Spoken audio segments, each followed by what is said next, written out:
وہ تو نہیں اللہ سے پوچھتے. وہ گھر بنائی جا رہے ہیں, پراپرٹیاں بنائی جا رہے ہیں, بزنس بنائی جا رہے ہیں, بغیر اللہ کو مانے ہی وہی سارے کام کیے جا رہے ہیں, اور جس کے لیے ہم ہر بات میں اللہ کو انوالو کر رہے ہیں.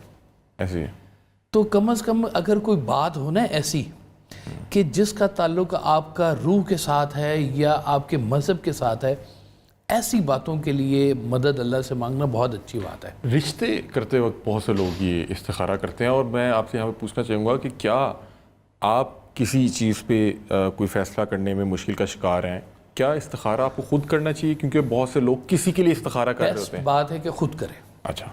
تاکہ خود ہی آپ رسپانسبل ہیں اس چیز کے. کیونکہ اب جب اللہ نے آپ کو نا ایک وہ بتا دیا ہے نا کہ یہ آپ کے لیے بہتر ہے, یا وہ آپشن آپ کے لیے کلیئر کر دی ہے, اور اس کے باوجود اگر آپ کہیں کہ نہیں میرا دل تو وہ تھا, کرنا میں نے وہی ہے, اللہ جو مرضی کہتا رہے, تو یہ تو آپ ڈبل گستاخی کریں. استغفر اللہ. پھر آپ نے اللہ سے مدد کیوں مانگی ہے؟ پھر جو چوائس ہے کر لیں آپ. آپ کا دل ہے, دل بھی بڑی قیمتی چیز ہوتی ہے. بالکل. آپ کا جو دل ہے آپ وہ کرنا چاہ رہے ہیں, آپ کر لیں اس کے اوپر. اس کی جو بھی کانسیکوینسز ہیں, میری چوائس, میری مرضی, میرے کانسیکوینسز, میں ذمہ دار. اس میں کون سی اتنی کوئی بڑی بات ہے؟ اور یہ زیادہ تو آپ نے بتایا کہ عشاء کے بعد سونے سے پہلے, سونے سے اور پہلے 7 دن. جی جی بالکل جی. یعنی کہ میکسیمم 7 دن کے بیچ میں آپ کو اس کا بہت واضح اور کلیئر جواب مل جاتا ہے. جی ٹھیک ہے. اچھا کاشف بھائی, بہت سے لوگ اپنی جو غیر شرعی خواہشات ہوتی ہیں ان کو لے کے بھی استخارہ کر رہے ہوتے ہیں, مطلب کہ بہت سے لوگ شعبے سے ہوتے ہیں کہ یہ ڈرامہ کیا جائے یا نہ کیا جائے. اس حوالے سے کیا کہیں گے کہ آپ اس طرح کی غیر شرعی خواہشات میں اللہ کی مدد طلب کر سکتے ہیں؟ کہ دعا تو نا چور بھی کرتا ہے, یا اللہ کو چنگا ہاتھ پوا دیں, ہے نا جی. جی جی. چور بھی دعا کر رہا ہے, اور جو بچنے والا ہے وہ بھی دعا کر رہا ہے کہ یا اللہ تو ہی حفاظت فرمانے والا ہے نا. کیا بات ہے, سبحان اللہ. تو آپ اپنے رجوع کو بھی دیکھیں کہ آپ کا, وہی میں نے کہا کہ آپ کا رجوع بھی نا جو ہے نا وہ بہت کلیئر ہونا چاہیے. اگر مقاصد دنیا ہے اور مقاصد فنا ہے تو آپ اللہ سے کیا مشورہ کریں کہ مجھے رشوت لینی چاہیے نہیں لینی چاہیے؟ اس کا تو اللہ نے واضح حکم دے رکھا ہے. جن چیزوں کا اللہ تعالیٰ نے واضح حکم دے کر رکھا ہے اس میں استخارہ آپ نے کیوں کرنا ہے؟ بالکل. آپ اللہ سے اس میں رعایت مانگ رہے ہیں, اس میں تو کوئی رعایت نہیں. شریعت تلوار ہے, وہ چل جاتی ہے, اس کے آگے کوئی نہیں رکتا. کہتے ہیں ننگی تلوار ہے شریعت جو ہے. تو آپ کے پاس اگر اس چیز کا کوئی حکم واضح موجود ہے تو پھر آپ جو ہے نا جی اس میں استخارہ مت کیجیے گا, وہ حکم فالو کریں. وہ جو باتیں آپ کو بتائی گئی ہیں نا, یہ کوئی دنیاوی علم نہیں ہے کہ جو آپ نے اٹین کیا ہے, یہ آفاقی علم ہے. وہ جو ادھر سے بات آئی ہوئی ہے نا, اس کے بیچ میں چوائس کوئی موجود نہیں ہے. وہ اللہ تعالیٰ نے جو باتیں آپ کو سمجھا دی ہوئی ہیں, ازلی ابدی باتیں ہیں, ان کے آگے کوئی جوڑ نہیں ہے اس کا. اچھا کاشف بھائی, کچھ لوگ کچھ پیسوں کے عوض کسی کو کہتے ہیں کہ جی ہم آپ کا استخارہ کر دیتے ہیں. آج کل ہم نے دیکھا ہے یہ بھی سہولت موجود ہے. تو یہ میں نے تو دیکھا ہے جی, وہ تو نا ایسے ٹیلی فون پر ہی وہ کہتے ہیں جی اچھا کام بتائیں, نام بتائیں, یہ کریں وہ کریں, اور دوران ٹیلی فون ہی وہ کہتے ہیں جی ہم نے استخارہ کر لیا, اب یہ کر لیں. یہ تو بڑا کوئک نہیں ہوگا, یہ کیا معاملہ ہے؟ میرے خیال میں بڑی شارٹ کٹ نکل آیا ہوا اس کا. نہیں ہے دیکھیں,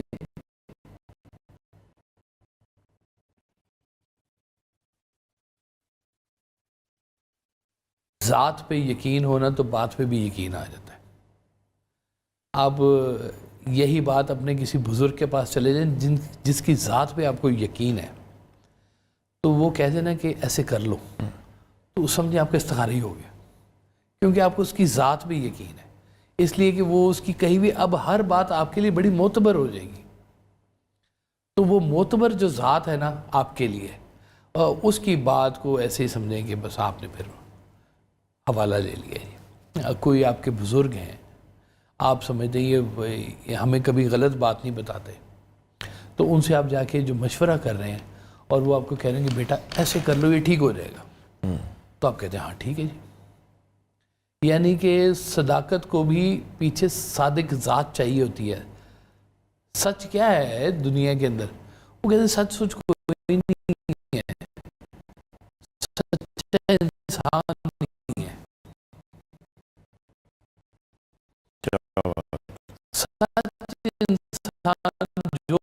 بولے گا نا سچا انسان وہ سچ ہی ہے. وہی سچ ہے. وہ کہتے ہیں صادق جو ہے نا وہ الہام بولتا ہے, سچائی جو ہے نا الہام بولتی ہے. سرکار دو عالم صلی اللہ علیہ وسلم کی ذات ابھی نبوت کے دائرے میں نہیں بھی تھی تو بھی لوگوں کے حوالے سے صادق اور امین تھے جی وہ. بالکل. تو وہ کہتے ہیں جتنی بڑی ذات اتنی بڑی بات. اگر آپ کی اپنی زندگی میں آپ کا کوئی گرو ہے, کوئی مرشد ہے, تو آپ ان سے پوچھیں, ان سے راہ لیں. وہ ان کے پاس دنیا کا علم بھی ہوتا ہے اور ان کے پاس روح کا علم بھی ہوتا ہے اور ان کے پاس شریعت کا علم بھی ہوتا ہے. وہ شریعت کے علم سے, دنیا کے علم سے آپ کے لیے کوئی رستہ واضح کر دیتے ہیں, منتخب کر دیتے ہیں. آپ چپکے سے چلتے رہیں اس کے اوپر, وہ اس میں بڑی عافیت ہوتی ہے آپ کے لیے. میں کبھی مجھے پوچھتے ہیں نا تو میں کہتا ہوں مجھے سرکار صاحب کی جو ظاہری زندگی تھی نا اور اب والی زندگی میں یہ میں بڑی کمی محسوس کرتا ہوں کہ مجھے فیصلے اب خود کرنے پڑتے ہیں. اس وقت مجھے بڑی سہولت تھی فیصلہ خود نہیں کرنا, جو والد میں جا کے ان سے پوچھ لیتا تھا. وہ کہتے تھے ایسے کر لو, تو بس میں کہتا تھا اوکے فائنل ہوگی بات, آپ نے کہہ دیا تو ختم. میں نے کبھی استخارہ نہیں کیا تھا, نہ مجھے کبھی ضرورت پڑی. تو میرے لیے جو باتیں موجود ہیں آپ کی, جو آپ نے فرمودات مجھے کہے ہوئے ہیں, تو میرا اس ذات پہ یقین ہے کہ انہوں نے زندگی میں, حالانکہ یہ بیٹا باپ کے بارے میں بڑا مشکل یہ باتیں کرتا ہے, لیکن وہ ذات ہی ایسی تھی کہ ان کی ظاہری اور باطنی زندگی کے اندر کوئی فرق نہیں تھا. میں نے ان کو کبھی زندگی میں جھوٹ بولتے نہیں دیکھا, چھوٹا سا بھی جھوٹ بولتے نہیں دیکھا. تو میرا بہت یقین تھا ان کے اوپر. تو ہر بچے کا اپنے والد کے اوپر کچھ نہ کچھ ہوتا ہی ہے یقین, جب تک کہ وہ والد کو ایسی حرکت نہ کرے کہ بچے کے یقین کو شیٹر کرے. والدین کا یقین ہوتا ہے, بچے ٹرسٹ کرتے ہیں ان کے اوپر. تو وہ والدین جو ہے وہ چاہتے بھی ہیں کہ ہمارے بچے کو کوئی نقصان نہ ہو, بلکہ خود روک رہے ہوتے ہیں بیٹا یہ نہ کرنا, اس کا انجام یہ نکلے گا. بالکل. تو انجام بخیر کی دعا کرنی چاہیے. اچھا کاشف بھائی, بہت سے لوگ ہم نے دیکھا کہ یہ لوگ جو ہیں اولیاء اللہ کا روپ دھار کے لوگوں کو بیوقوف بھی بنا رہے ہوتے ہیں, اور انہوں نے ایک کاروبار اپنا چلایا ہوتا ہے اور ان کے پاس کوئی ایسی چیز نہیں ہوتی, لیکن ایک وہ لوگوں کے اعتبار کو ٹھیس پہنچا رہے ہوتے ہیں. اگر کوئی شخص کسی کو مطلب کہ کوئی چاہتا ہے کہ اس کے لیے وہ استخارہ کر دے اور وہ جان بوجھ کے اس کو غلط گائیڈ کرے, تو یہ ایک تو جھوٹ بولا اور دوسرا آپ نے شاید اللہ کے ساتھ جھوٹ باندھ کے بولا, کیونکہ وہ اللہ سے مدد طلب کر رہا ہے. جی وہ حضرت میاں میر نے ایک کہانی سنائی ہوئی ہے جی, بڑی مزے کی, کہ ایک تھا شخص بڑا درویش تھا, لیکن وہ درویش ہو گیا تھا. پہلے وہ شکاری تھا. اچھا. تو وہ درویش بیٹھا ہوا تھا تو دیکھا ایک بڑا خوبصورت پرندہ نا اس کو درخت پہ نظر آیا, تو اندر سے اس کے نا شکاری جاگا. تو وہ اندر گیا, فٹافٹ اپنا پرانا تیر کمان نکالا اور اس نے مارا, پرندہ نیچے آ گیا. تو پرندہ نہ بولا, اس نے کہا کہ تو نے نا مجھے دھوکہ دیا ہے, میں تجھے درویش سمجھتا رہا, تو بیچ میں سے شکاری نکلا. اگر تو شکاری کے روپ میں آتا نا تو میں اپنا بندوبست کر لیتا. تو میں نے سمجھا شاید تو درویش ہے. تو یہ اس طرح کے درویشی لباس اوڑے ہوئے جو لوگ ہیں نا, جو شکاری بیٹھے ہیں, جو شکاری اندر سے بیٹھے ہوئے ہیں, یہ ان کا انجام بھی پھر ویسا ہی ہے. لیکن پھر میں آپ کو ایک بات بتا دوں کہ یہ والا شعبہ نا غلط نہیں ہے درویشوں کا, یہ لباس غلط نہیں ہے. ہاں غلط لوگ اس کو کئی پہن کے بیٹھے ہوئے ہیں, لیکن وہ اس لیے پہن کے بیٹھے ہوئے کہ لباس سچا ہے. سچوں نے اس کے اندر اتنی سچائی پیدا کر رکھی ہوئی ہے کہ غلط لوگ بھی اس طرح کا لباس پہن کے تو وہ ویسا ایکٹ کرنا شروع ہو گئے ہیں, اس لیے کہ لوگوں کو یقین ہے ابھی بھی کہ یہ لباس کے اندر کہیں سچائی موجود ہے, درویشی لباس کے اندر. تو جن لوگوں کا فیتھ پکا ہے نا, میں آپ کو بات بتاؤں, اللہ تعالیٰ ان کو زیادہ دیر نا ان میں رہنے نہیں دیتا, نکال لیتا ہے. اگر سچا ہونا انسان خود اور سچائی کی تلاش میں ہو. دیکھیں اس وقت درویشوں سے لوگ لینے کیا جاتے ہیں, دنیا. وہ بھی دنیا داری کر رہے ہیں, کسی پسوڑی میں پھنسے ہوں گے نا. ہم لوگ تو پتہ ہے دعا بھی نا ان چیزوں کی کرتے ہیں جس کو ہم خود نہیں حاصل کر سکتے. میں اگر اس چیز کو اٹھا کے یہاں پہ یہاں رکھ لوں گا تو میں دعا نہیں کروں گا کہ یا اللہ یہ چیز اٹھ کے ادھر سے ادھر آ جائے. میں اس کو اٹھاؤں گا ادھر رکھ لوں گا. اس کے لیے دعا نہیں میں مانگتا. میں دعا کس چیز کے لیے مانگوں گا؟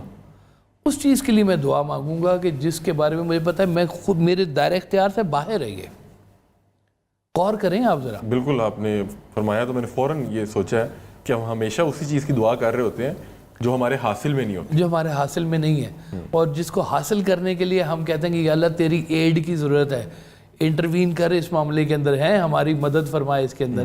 اور ہم ان چیزوں کے لیے دعا کر رہے ہوتے ہیں کہ یا اللہ مجھے اتنے پیسے چاہیے. بھائی اگر میں خود کما سکتا ہوتا تو شاید میں اللہ سے دعا ہی نہ کرتا. یہ فیکٹ ہے. آپ اس کو نا ہیومن نیچر کے ساتھ ذرا کہیں کولیبریٹ کریں نا, آپ کو سمجھ میں آئے گی کہ ہماری دعائیں ان چیزوں کے اوپر ہیں جن کو ہم ظاہری طور پہ خود نہیں حاصل کر سکتے.